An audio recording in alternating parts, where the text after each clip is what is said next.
This next step of the CPTSD compass covers cultivating self compassion.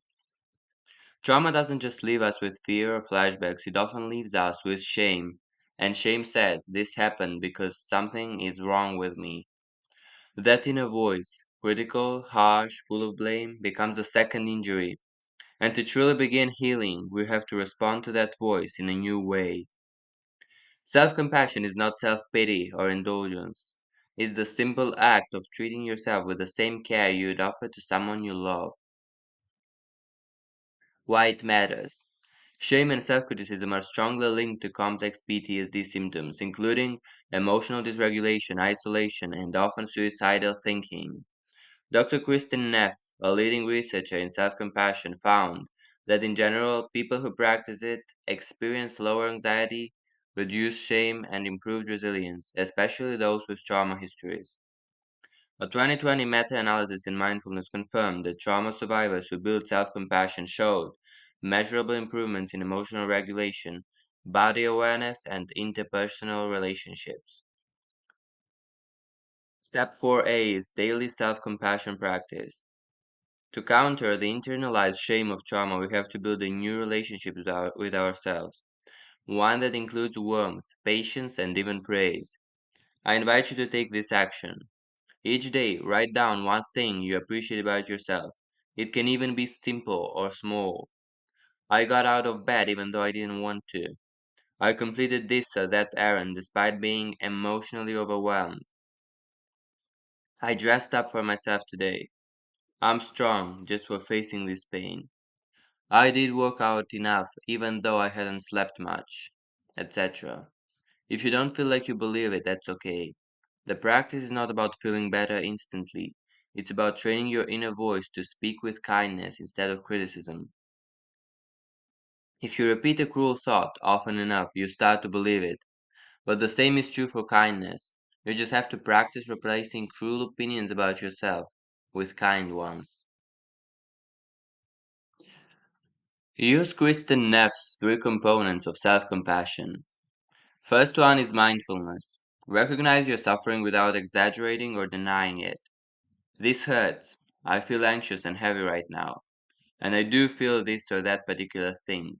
And that's okay.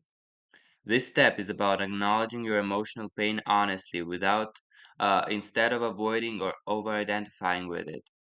Try placing a hand on your chest and naming what you're feeling gently and without judgment. Second component is common humanity. Remind yourself that you are not alone. Others struggle too. I'm not the only one who feels this way. Suffering is part of being human. It doesn't mean something is wrong with you. It just happens that some suffer more than others.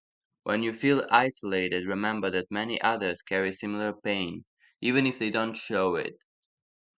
Third component is self kindness. Offer gentle support instead of judgment. Try to think, I'm doing the best I can with what I've lived through.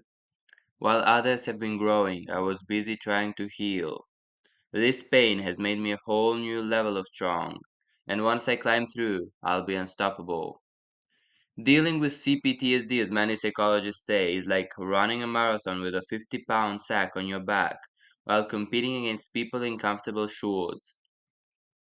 Yet those same psychologists have noted that people with CPTSD tend to win so often, in spite of the disadvantage.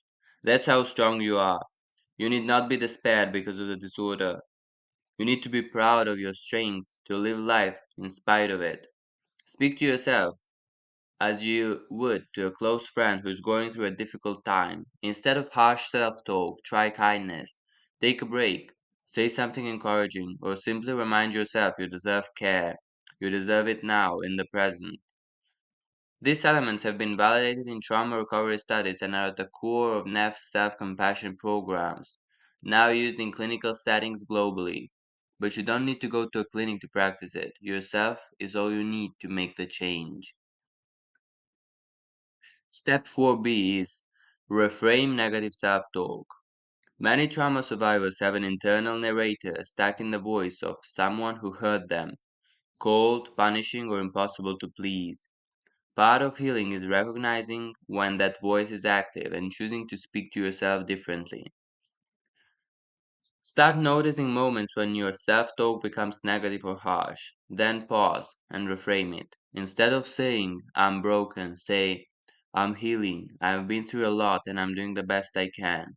Instead of, I shouldn't feel this way, say, it makes sense that I feel this way given what I've experienced. A 2019 study in Clinical Psychology Review found that compassion focused reappraisal improved recovery outcomes in individuals with high trauma loads even more than standard cognitive behavioral therapy in some cases. Your goals for step 4. Actively spend at least 3 to 5 minutes a day in this technique. It should be enough. However, it's ideal that you refer to it whenever you are attacked by depressing, self-invalidating thoughts. You can write, speak it aloud, or reflect silently, whatever feels right for you. Over time, these small practices build a new baseline. Less shame, more patience, and more belief in your right to heal. Because you are not weak for struggling, you are courageous for facing it.